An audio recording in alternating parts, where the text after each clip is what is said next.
Since the beginning of time मनुष्य जाति ने अनगिनत युद्ध लड़ी है, लेकिन इनमें से एक युद्ध था जो सबसे भयावह था।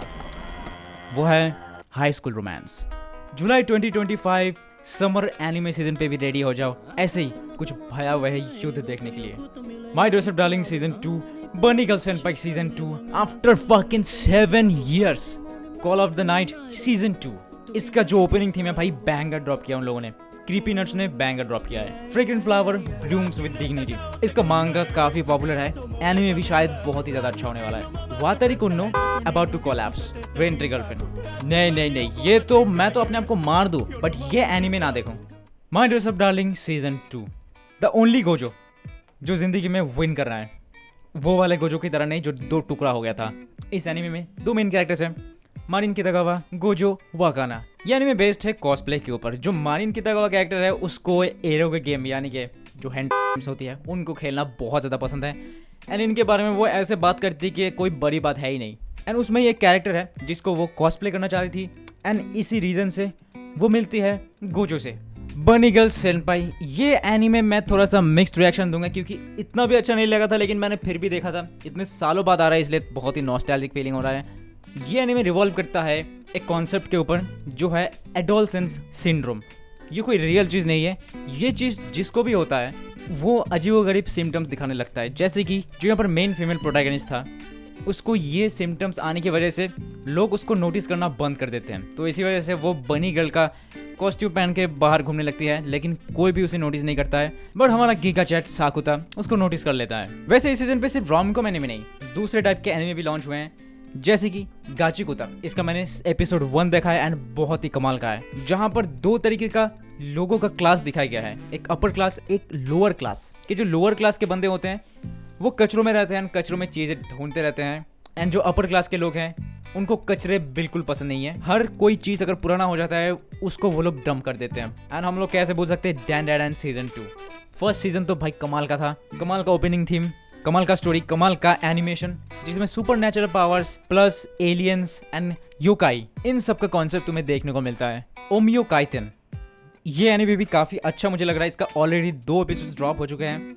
इसमें बेसिकली हमारा जो मेन कैरेक्टर है वो एक डिलिंक्विड है, एंड उसके सपने पे एक लड़की आती रहती है। एंड वो किसी तरीके से फर्स्ट एपिसोड पे ही एक दूसरे वर्ल्ड पे टेलीपोर्ट होता है, जहाँ पर उसका सपनों की रानी कब आएगी तो आ जाती है न्यू सागा। इसमें होता है एक हीरो का पार्टी जो डेमन लॉर्ड को मारने जाता है। फर्स्ट एपिसोड पे डेमन लॉर्ड को मार देते हैं वो लोग, बट उसको करते करते उसका सारा साथी मर जाते हैं, उसका पूरा फैमिली खत्म हो जाता है, सब कुछ डिस्ट्रॉय हो जाता है। बट उसको एक चांस मिलता है टाइम में पीछे जाके फिर से सब कुछ फिर से करने का एंड लोगों को बचाने का। बहुत ही ओरिजिनल आइडिया तो लग नहीं रहा है। इससे मुझे याद आ रहा है redo of healer.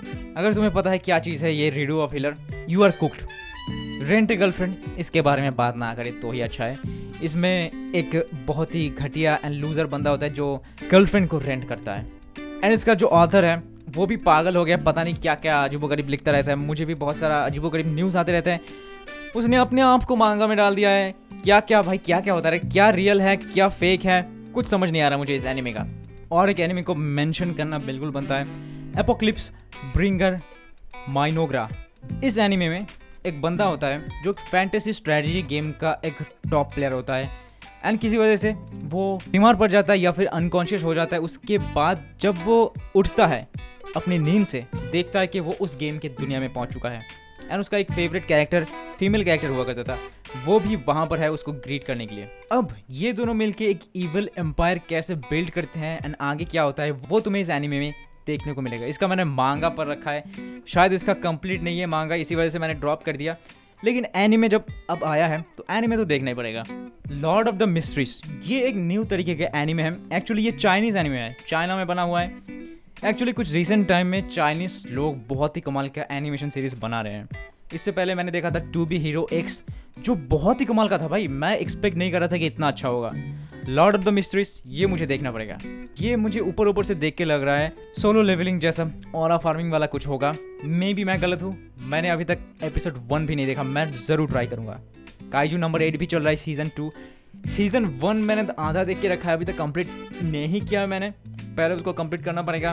Private tutor to the duke's daughter, ये एनिमे थोड़ा सा लोली कैरेक्टर्स के साथ है, तो प्रोबेबली इसको अवॉइड करना सही रहेगा।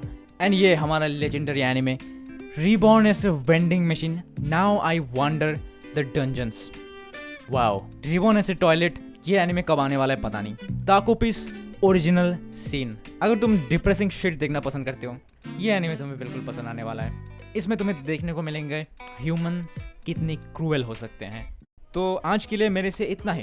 तुम कमेंट्स में बता सकते हो इस सीज़न पे तुम क्या क्या एनिमे देखने वाले हो, या फिर तुम अभी तक पुराने एनिमेस देख के ही ख़त्म नहीं कर पाए हो, तो न्यू सीज़न का एनिमेस तो दूर की बात है, या फिर तुम जो न्यू सीज़न पे एक एपिसोड आते तुम ऐसे देखते नहीं हो, सारे एपिसोड आने के बाद देखते हो।